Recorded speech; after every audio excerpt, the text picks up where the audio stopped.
الحمدللہ رب العالمین والصلاۃ والسلام علی سید الانبیاء والمرسلین وعلی آلہ واصحابہ اجمعین۔ الصلاۃ والسلام علیک یا سیدی یا رسول اللہ وعلی آلک واصحابک یا حبیب اللہ۔ الصلاۃ والسلام علیک یا سیدی یا شفیع المذنبین وعلی آلک واصحابک یا رحمۃ للعالمین۔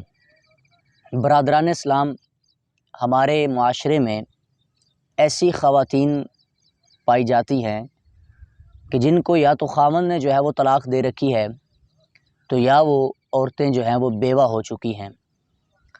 تو اب کوئی مرد بھی ان کے ساتھ شادی کرنا پسند نہیں کرتا۔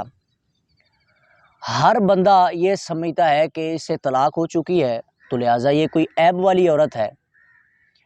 یار، جتنے بھی مخیر حضرات ہیں کہ جو اپنی دولت کا منہ جو ہے وہ وہاں کھولتے ہیں جہاں ان کے نفس کو ہاس ملتا ہے، یعنی کہ ان کا جو ہے وہ مقصد یہ ہے کہ ہماری شہرت کے ڈنکے بجائے جائیں۔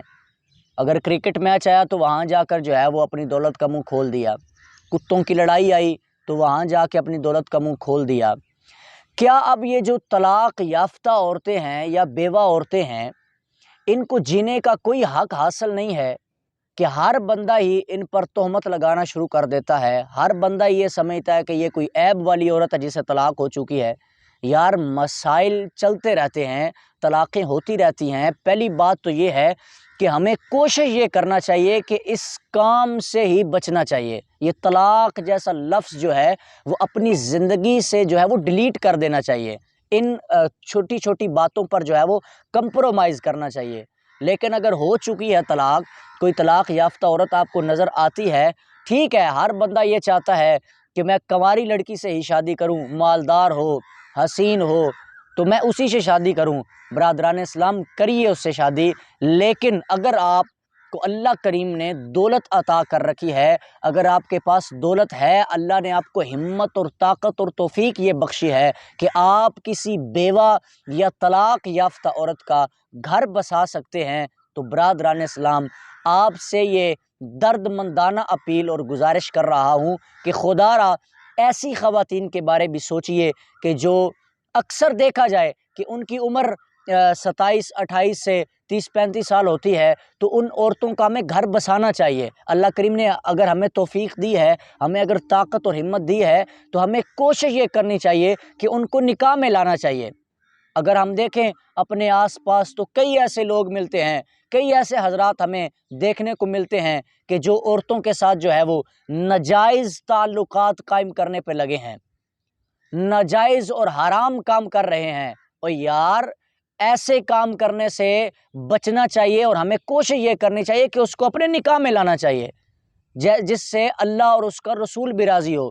تو ہمیں اب اگر دیکھیں کریم آقا صلی اللہ علیہ وآلہ وسلم کی زندگی کا مطالعہ کریں تو ہمیں دیکھنے کو ملتا ہے کہ کریم آقا صلی اللہ علیہ وآلہ وسلم نے اپنے سے کم عمر حضرت سیدہ عائشہ صدیقہ رضی اللہ تعالی عنہا آپ سے بھی شادی فرمائی ہے، اور کریم آقا صلی اللہ علیہ وآلہ وسلم نے اپنے سے بڑی عورتوں سے بھی شادی فرمائی ہے۔ میرے کریم آقا نے طلاق یافتہ اور بیوہ عورتوں سے بھی شادی فرمائی ہے۔ تو برادران اسلام، خدا را جتنے بھی مخیر حضرات ہیں جن کو اللہ کریم نے دولت دے رکھی ہے، تو وہ برائے کرم ان عورتوں کا خیال کیجئے، ناجائز تعلقات قائم کرنے سے بچیے اور جائز اور حلال طریقے سے جو ہے وہ ان کو اپنے نکاح میں لائیے۔ اور دیکھا جائے معاشرے میں ایک غریب کی بیٹی ہے جو ہے وہ ساری زندگی گھر بیٹھ کر بوڑھی ہو رہی ہے، وجہ کیا ہے کہ اس کے باپ کے پاس اتنا پیسہ نہیں ہے، جو ہے وہ قرضوں کے بوجھ تلے دبا ہے کہ وہ اپنی اس جوان بیٹی کا نکاح نہیں کر سکتا۔ اور کئی ایسی بیٹیاں ہیں جو گھر کی دہلیز پہ بیٹھے بیٹھے بوڑھی ہو رہی ہیں۔ تو خدا را کچھ ان کی مدد کیجئے، کچھ ان کے والدین کی مدد کیجئے۔ تو اللہ کریم سے دعا ہے، میرا کریم اللہ آپ کو اور مجھ کو اس پر عمل کرنے کی توفیق عطا فرمائے۔ وما علیہ الا البلاغ المبین۔